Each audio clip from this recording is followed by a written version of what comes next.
Hello, this is my final project to CS50cs Introduction to Cybersecurity. My project is on the vulnerability known as Citrix bleed. My name is Albert Cybulski, my GitHub username is alcode35 and my EDX username is also alcode35. This video is being recorded on January 20th, 2024. Okay, so how does Citrix bleed relate to CS50cs Introduction to Cybersecurity?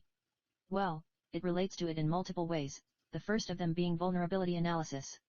In CS50cs Introduction to Cybersecurity, students learn about the importance of identifying and understanding vulnerabilities in systems and networks. Citrix bleed serves as a real-world example of a critical vulnerability that could have serious consequences if exploited. In CS50cs Introduction to Cybersecurity, students also learn about a concept called network security. This course covers network security principles, and Citrix bleed highlights the potential impact of a vulnerability in a network-facing product like Citrix's application delivery controller and gateway. CS50cs Introduction to Cybersecurity also teaches students about secure coding. Understanding vulnerabilities like Citrix bleed emphasize the significance of writing secure code and following best practices to prevent similar vulnerabilities in software and applications. And finally, CS50cs Introduction to Cybersecurity also teaches students about risk assessment and mitigation. Students learn about risk assessment and mitigation strategies, which are crucial in addressing vulnerabilities like Citrix bleed, to reduce the potential impact on an organization's security posture. But why did I choose this topic? I chose this topic because I found it really interesting how one vulnerability in one program can result in so much chaos in a wide variety of other programs, businesses, and other software resources. This is shown in this picture where a central chip that is set on fire causes all the components surrounding it to also be set on fire. So I've been talking about Citrix bleed so much. But I haven't even explained what it is yet. So what is Citrix bleed? Citrix bleed is a critical software vulnerability that affects Citrix's NetScaler ADC and NetScaler gateway appliances. It has been exploited by threat actors, leading to security incidents and hospital outages. The U.S. Department of Health and Human Services has issued warnings to hospitals and healthcare facilities to patch the vulnerability. The U.S. Cybersecurity and Infrastructure Security Agency, CISA, and the Federal Bureau of Investigation, FBI, have also published advisories about lockbit attacks exploiting the Citrix bleed vulnerability. So what happened with Citrix bleed? The Citrix bleed vulnerability allowed hackers to bypass password requirements and multi-factor authentication, leading to successful session hijacking and unauthorized access. This flaw gave hackers rare access to employees' passwords and session tokens, allowing them to bypass multi-factor authentication tools.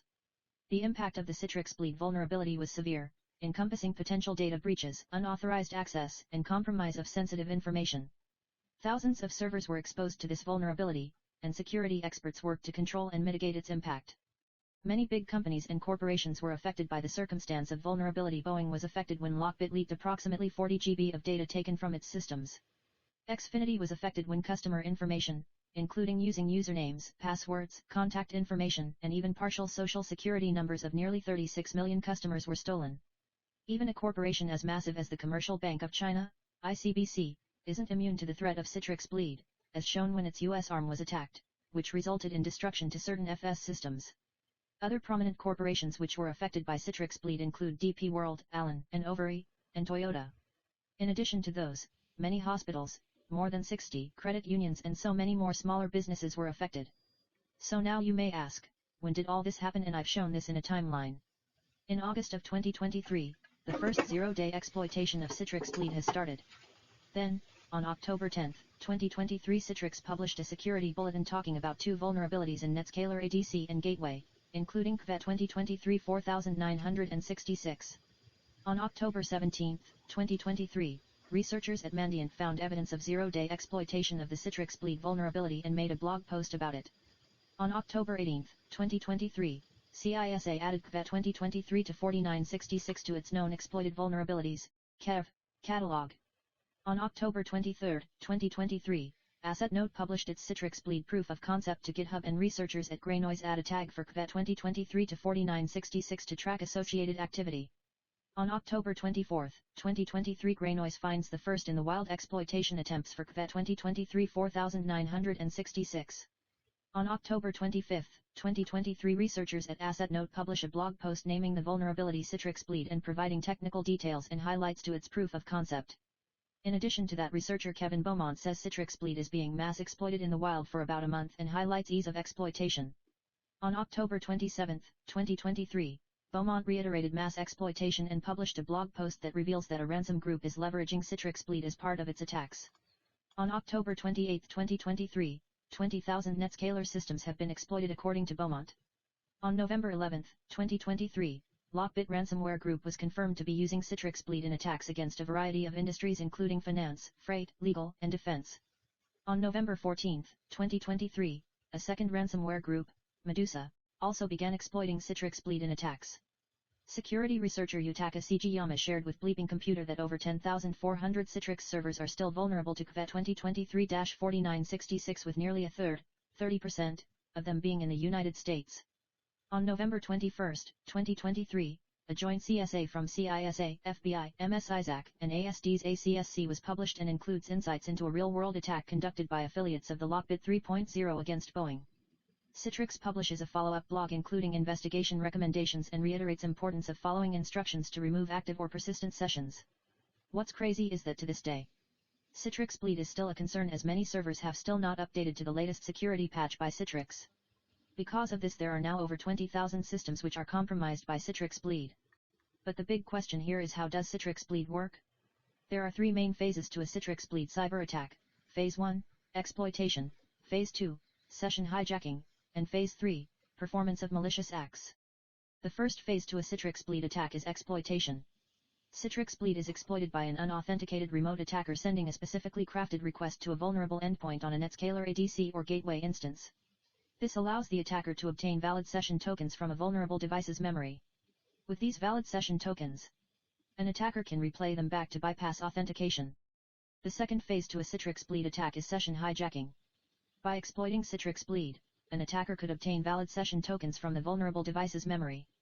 With the possession of valid session tokens, an attacker can replay them back in order to bypass authentication. Once authentication is bypassed, the attacker can easily log into, access, and change information of the victim's account. The third phase of a Citrix Bleed attack is the performance of malicious acts. Citrix Bleed allows the targets to bypass password requirements and multi-factor authentication, leading to successful session hijacking of legitimate user sessions on Citrix's NetScaler or web application delivery control and gateway appliances. Through the takeover of legitimate user sessions, malicious actors acquire elevated permissions to harvest credentials, move laterally, and access data and resources. So I've been talking all about how bad Citrix Bleed is. But what could you do to mitigate it? If you're sitting here with a Citrix server wondering what can I do to prevent myself from getting attacked by Citrix Bleed? Then don't worry, because it isn't a hard process. The first thing you should do is install security patches, support scissors security patches and updates to address the syndrome's Bleed vulnerability. Make sure to promptly apply these patches to your Citrix NetScaler ADC and gateway products. This will help close the vulnerability and protect your systems. The second thing you should do is stay informed about the latest security advisories. Keeping up to date with the latest security advisories and alerts from Citrix and other trusted sources is essential. This allows you to stay informed about potential vulnerabilities and take necessary actions to prevent them. But what could have been done to prevent Citrix Bleed from ever becoming a reality?